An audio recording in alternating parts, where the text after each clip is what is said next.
An aadalan ta nguyan aldaw iyo an manungod sa ano an 1/4 kang 8 o 8. Bilangon mo kung pira ang mangga. Pira man ang mga talong.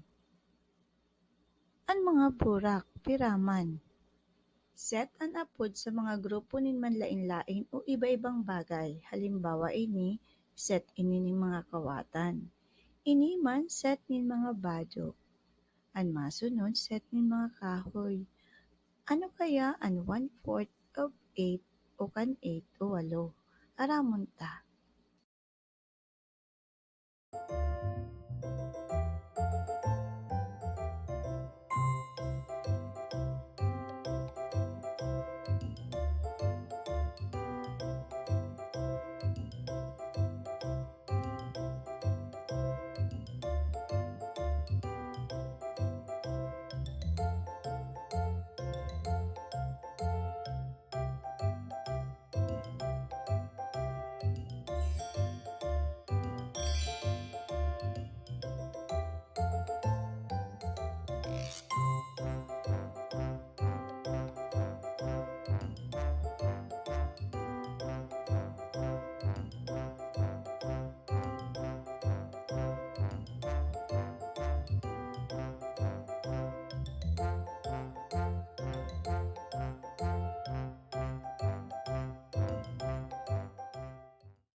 Pulparan naman daw ining sarong set.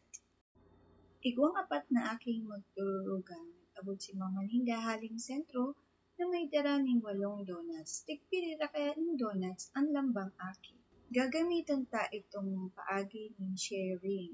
Tatawan ta muna ng tigsararong donut ang lambang aki. Ngunyan na igwa ng tigsararong donut ang lambang aki. Pira na lang ang natadaan na donuts.